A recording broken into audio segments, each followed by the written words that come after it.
Students, आज हम लोग देखेंगे कि linear equation in two variables, linear equation in two variables आज हम देखेंगे। उसके अंदर हम तीनों मेथड से कैसे सॉल्व करते हैं वो देखेंगे। ठीक है, ये आपका standard 10 chapter 3 NCERT text book का है। ठीक है, तो हम linear equation in two variable start करते हैं। एक सम है, पहला सम देख लेते हैं कि क्वेश्चन अगर ये है 7x minus 2y upon XY is equal to 5, ये आपका पहला इक्वेशन है। और दूसरा इक्वेशन है 8x plus 7y, 8x plus 7y upon XY is equal to 15। ठीक है, चलो अगर हमको इसको linear equation in two variable में कौन सी मेथड से करेंगे हम, ये पहला से हम लोग करेंगे सब्स्टिट्यूशन मेथड से। ठीक है, तो अगर हम सब्स्टिट्यूशन मेथड से करते हैं तो हमको इसको पहले स्टैंडर्ड फॉर्म में लाना पड़ेगा। पहले हम स्टैंडर्ड फॉर्म में लाएंगे इक्वेशन में। यहाँ पे आप देख सकते हो कि हियर डिवाइडेड बाय XY है यहाँ पे दोनों में। ठीक है, अब ये डिवाइड बाय XY का मतलब ये होता है कि x is not equals to 0 और y is not equals to 0। ये कंडीशन ज़रूरी होती है कि x की वैल्यू 0 नहीं है, y की वैल्यू भी 0 नहीं है। ठीक है, ना हम लोग क्या करेंगे कि ये जो LCM है वो दोनों में सेपरेट बांट देंगे। ठीक है, अगर हम सेपरेट बांट देते हैं तो हमको इक्वेशंस ऐसे मिलेंगे, that is 7x upon XY minus 2y upon XY is equal to 5। ठीक है, और दूसरा मिलेगा ये 8x upon XY plus 7y upon XY is equal to 15। ठीक है, चलो तो ये x और x कैंसिल हो जाएंगे, ये y और y कैंसिल हो जाएंगे, यहाँ पे भी x कैंसिल, यहाँ पे भी y कैंसिल। तो हमको ये कैंसिल होने के बाद ये जो कैंसिल हो गया, उसके बाद हमको जो इक्वेशंस मिलेंगे वो इस फॉर्मेट में मिलेंगे ऐसे। तो ये आ जाएगा 7 upon y minus 2 upon x is equal to 5, और एंड ये हमको मिलेगा 8 upon y plus 7 upon x is equal to 15। ठीक है, इस तरीके से ये कन्वर्ट हो गया। ठीक है, अब हम लोग इसको क्या करेंगे कि ये जो इक्वेशंस है वो शायद हमको ऐसा लग सके भाई कॉम्प्लिकेटेड है, तो हम लोग इसको सिंपल फॉर्म में कन्वर्ट करेंगे। ठीक है, इसको हम ऐसे भी लिख सकते हैं कि x वाली टर्म पहले y वाली टर्म पीछे, क्योंकि हमारा माइंड ऐसा सेट होता है कि हम लोग पहले x फिर y लेते हैं। तो अगर ऐसे करके हम अरेंज करते हैं उस तरीके से, तो ये इस तरीके से अरेंज करने पर ऐसे आ जाएगा कि ये पहले आएगा minus 2 upon x plus 7 upon y is equals to 5, and ये दूसरा इक्वेशन आएगा 7 upon x plus 8 upon y is equals to 15। चलो, ये हमारी जो मेंटल जो कैलकुलेशन होती है, मेंटल जिस तरह की सेटिंग होती है कि हम पहले x लेते हैं फिर y लेते हैं, उस तरीके से मैंने अरेंज कर दिया। ठीक है, अब हम लोग क्या करेंगे कि इसको सिंपल बनाएंगे और सिंपल बनाएंगे। कैसे सिंपल बनाना है, तो ये 1 अपॉन एक्स जो है, let 1 upon x is equal to a, 1 upon y is equal to b। अगर हम इसको एज्यूम कर लेते हैं कि 1 अपॉन एक्स को a और 1 अपॉन वाई को b, तो ये क्या हो जाएगा, एकदम सिंपल फॉर्मेट में आ जाएगा।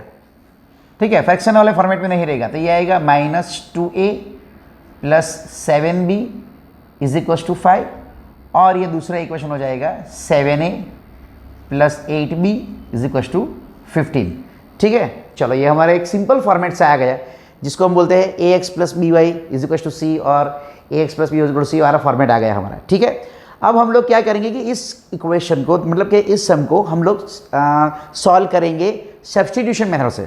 तो सब्स्टिट्यूशन मेथड का मतलब क्या है, सब्स्टिट्यूशन मेथड का मतलब ये होता है कि हम किसी भी एक इक्वेशन को लेकर उसमें से x या y, मतलब यहाँ पे a और b है, तो हम लोग a या b को दोनों में से एक किसी एक को सब्जेक्ट बनाएंगे, और वो जो हम सब्जेक्ट बनाएंगे उसको हम दूसरे इक्वेशन में सब्स्टिट्यूट कर देंगे। सब्जेक्ट बनाने का मतलब क्या है, ठीक है, सब्जेक्ट बनाने का मतलब ये है कि मान लो कि मैं पहले इक्वेशन में b को सब्जेक्ट बनाना चाहता हूँ, मतलब मैं यहाँ पे b को सब्जेक्ट बनाना चाहता हूँ, तो मैं यहाँ पे सिर्फ LHS में, मतलब लेफ्ट हैंड साइड की तरफ सिर्फ मैं b रखूँगा। ठीक है, और बाकी की सारी चीज़ें वहाँ पे ले जाऊँगा राइट हैंड साइड पे। ओके, तो मेरा b सब्जेक्ट हो जाएगा। दोनों में से किसी को भी ले सकते हैं, there is no such rule, there is no such thing कि हम लोग नहीं ले सकते, we can not take, right, कि भाई ए को ही सब्जेक्ट बनाना है, बी को ही सब्जेक्ट बनाना है, ऐसा कुछ नहीं है।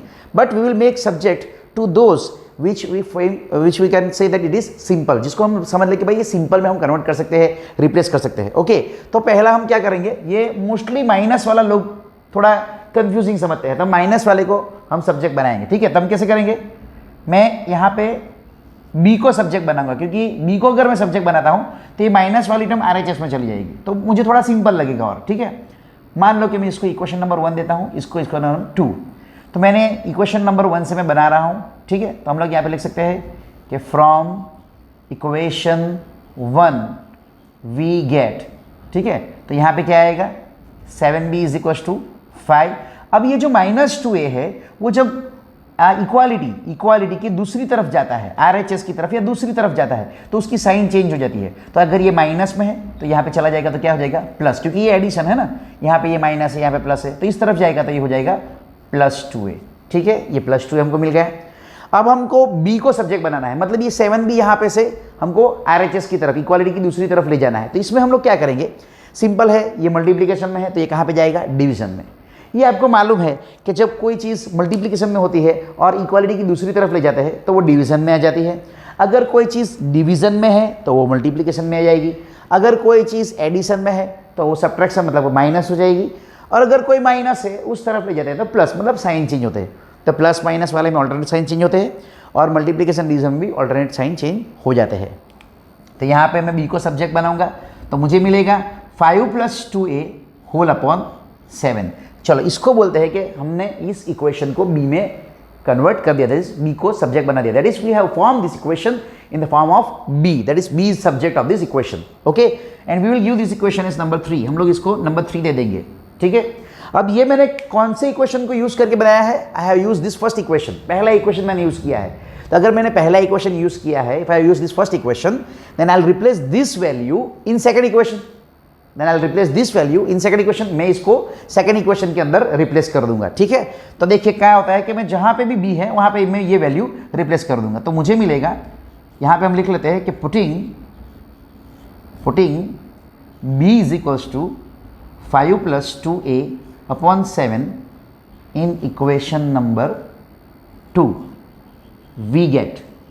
ठीक है, तो हम लोग यहाँ पे रखते हैं तो हमको क्या मिलेगा देख लेते हैं हम लोग। ठीक है, चलो, तो ये आएगा 7a + 8, 5 + 2a, मैंने ये b की वैल्यू रख दी यहाँ पे। ओके, रिप्लेस कर रहा हूँ मैं, 7 इज इक्वल टू 15। ओके, ठीक है, मैंने रिप्लेस कर दिया। अभी हमको एक क्या फॉर्मेट मिल गया, हमको सारा पूरा इक्वेशन a के फॉर्म में मिल गया। See we are got this equation in the form of a। So now on solving this we can get value of a। अगर हम इसको सिंप्लीफाई करते हैं, सॉल्व करते हैं, तो हमको क्या मिलेगा, इसमें a की वैल्यू मिलेगी। चलो तो a की वैल्यू फाइंड कर लेते हैं। a की वैल्यू कैसे आएगी, चलो, अब यहाँ पे 7 है ना, पूरी जगह पे ये 7 है, तो ये LCM हो जाएगा 7। तो हम लोग पूरे इक्वेशन को 7 से मल्टीप्लाई कर देंगे, 7 LCM है तो। ठीक है, हम लोग पूरे इक्वेशन को 7 से मल्टीप्लाई कर देंगे। अगर हम 7 से मल्टीप्लाई करते हैं तो हमको यहाँ पे मिलेगा 7 × 7 मतलब 49a। अब यहाँ पे 7 मल्टीप्लाई करेंगे तो ये तो इससे कैंसिल हो जाएगा। तो यहाँ पे तो सिर्फ यही नंबर हमको मल्टीप्लाई करना है या कैंसिल, मतलब इसको इधर प्रोडक्ट में लेना है। तो 8 × 5 = 40 आ जाएगा, प्लस 8 × 2 यहाँ पे 16a आ जाएगा। ठीक है, तो ये 49a, यहाँ पे 8 × 5 = 40 प्लस ये 16a इज इक्वल टू, अब यहाँ पे भी 15 को 7 से मल्टीप्लाई करेंगे तो हमको आ जाएगा 15 × 7 = 105। चलो, तो हमने ये सिंप्लीफाइड फॉर्म में ले लिया, जो LCM था उससे पूरे इक्वेशन को मल्टीप्लाई कर दिया, तो हमको ये simplest form, we got this in simplest form. अब क्या करेंगे, we will add like terms किसको बोलते हैं, तो लाइक टर्म्स वो टर्म्स होते हैं जिसमें कोएफिशिएंट और कोएफिशिएंट नहीं लेकिन वेरिएबल सेम होते हैं, उसकी डिग्री भी सेम होती है। तो यहाँ पे दोनों टर्म्स a वाली है तो इसको हम ऐड कर सकते हैं। तो 49 + 16 अगर हम करते हैं तो हमको मिलेगा 65a। ठीक है, 65a कैसे, 9 + 6 15, 5 लिख दिया, कैरी फॉरवर्ड 1 कर दिया, 4 × 1 5 × 1 6 आ गया। और ये जो 40 कांस्टेंट है मैं दूसरी तरफ ले जाता हूँ, तो इसको मैं अगर दूसरी तरफ ले जाता हूँ तो ऑब्वियसली ये +40 है, दूसरी तरफ जाएगा तो ये -40 हो जाएगा। ठीक है ना, ओके, तो यहाँ पे हमको मिलेगा सिंप्लीफाई करने पर ये 5 और ये 10 - 4 65। चलो, तो हमारे पास क्या चीज़ आ गई, हमारे पास ऐसा आ गया कि हमको मिल गया 65a = 65। ठीक है, तो अगर हम इसको a को सब्जेक्ट बना देते हैं, मतलब a तो 65 नीचे चला जाएगा तो हमको मिलेगा 65/65। ठीक है, अब ये कैंसल 1 से, तो हमारे पास आ गई a की वैल्यू। सो हमको मिल गया a = 1। ठीक है, a = 1 सिंपल आ गया। अब हम ये a = 1 वैसे तो 1 2 3 किसी में भी रख सकते हैं, हमको b की वैल्यू मिल जाएगी क्योंकि हमको a और b दोनों की वैल्यू चाहिए। क्यों चाहिए? तो अगर ए और बी की वैल्यू जब तक नहीं मिलेगी तब तक हम लोग को एक्स और वाई की वैल्यू नहीं मिलेगी, ठीक है। तो हमको बी की वैल्यू भी चाहिए। सिंपल ये है कि मैं इक्वेशन 3 जिसको मैंने सब्जेक्ट बनाया है बी को, मैं उसी के अंदर रख देता हूं, ठीक है। तो मैं कहता हूं putting a is equal to 1 in equation 3, ठीक है ना, वी गेट, चलो इसके अंदर मैंने रख दिया तो मुझे मिलेगा b is equals to 5 plus 2। अब यहाँ पे a की वैल्यू में ब्रैकेट में रखूंगा, ठीक है। तो 1 यहाँ पे है a, तो मैंने यहाँ पे रख दी वैल्यू, और नीचे क्या है अपॉन में 7, तो ये रख दिया मैंने 7। तो मुझे मिला b इज इक्वल्स टू, अब ये क्या हो गया 2 इंटू 1 2, सो 5 प्लस 2 और नीचे 7, ठीक है ना। चलो तो ये आ गया b इज इक्वल्स टू 7/7। अरे ये तो फिर से कैंसिल हो जाएगा, देखो इजी है, 7 1 जा 7 1 जा, राइट, कैंसिल। अब ये कैंसिल होने पर 1/1 तो 1 ही होता है, हमको मालूम है। ओके, चलो तो हमको a की और b की दोनों की वैल्यू मिल गई। ओके, अब a की और b की वैल्यू अगर हमको मिल गई है तो उसके ऊपर से हम लोग x और y की वैल्यू फाइंड कर सकते हैं। क्यों? क्योंकि हमने लिया था 1/x a है और 1/y b है। वही मैं लिख देता हूं, तो यहां पे पहले मैं लिख देता हूं a इज इक्वल टू 1 मिला है, b इज इक्वल टू भी 1 मिला है। तो a क्या है एक्चुअली 1/x, इसका मतलब ये हो गया कि 1/x इज इक्वल टू 1 और 1/y इज इक्वल टू भी 1, ठीक है। अब मुझे x और y चाहिए तो क्या करूंगा, दो में से एक चीज हम लोग कर सकते हैं, या तो उसका उल्टा कर दो जिसको हम बोलते हैं टेकिंग रेसिप्रोकल, ठीक है, इसका उल्टा कर दो रेसिप्रोकल। अब ये 1 है तो 1/1 ही होगा, 1 का रेसिप्रोकल क्या होता है 1। यहाँ पे तो आसान है, अगर यहाँ पे 2 होता तो हमको रेसिप्रोकल करने पर क्या मिल जाता 1/2, 3 होता 1/3, अगर 1/3 होता उल्टा करो 3/1, 3/1 का मतलब होता है 3, ठीक है। वैसे ही ये बहुत सिंपल है, यहाँ पे हम लोग उल्टा करेंगे, टेकिंग रेसिप्रोकल लिख देंगे, टेकिंग रेसिप्रोकल। जैसे ही हमने रेसिप्रोकल ले लिया हमको मिलेगा x is equal to 1, y is equal to 1, जो हमारा सॉल्यूशन है, ठीक है। इजी है, बहुत इजी है। क्या किया हम लोगों ने इक्वेशन में से पहले एलसीएम अलग कर दिए, दोनों को x y दे दिया, ठीक है। फिर x कैंसिल हो गए, y कैंसिल हो गए। फिर हम लोगों ने जो बाकी रहा था वो लिख दिया कि 7/y 2/x साइन के साथ रख दिया। फिर हमारी मेंटल थिंकिंग ये होती है कि पहले x वाला होता है फिर y वाला होता है, तो मैंने उसको कन्वर्ट कर दिया, पहले x वाला लिखा फिर y वाली टर्म लिखी। फिर मैंने क्या किया कि 1/x और 1/y को मैं a और b एज्यूम कर लिया। क्यों एज्यूम किया, why have assume this, I have assume this to convert this equation into simple form. इसको सिंपल फॉर्म में कन्वर्ट करने के लिए मैंने एज्यूम कर लिया। उसके बाद क्या किया मैंने, ये मैं सब्स्टिट्यूशन मेथड से करने वाला था। सब्स्टिट्यूशन मेथड का मतलब क्या होता है, ये अगर आपको समझ में आता है या आपको पता है तो आप इजीली सॉल्व कर सकते हो। सब्स्टिट्यूशन का मेथड का मतलब ये होता है कि किसी भी दोनों में से किसी एक इक्वेशन में किसी भी एक वेरिएबल को सब्जेक्ट बनाओ।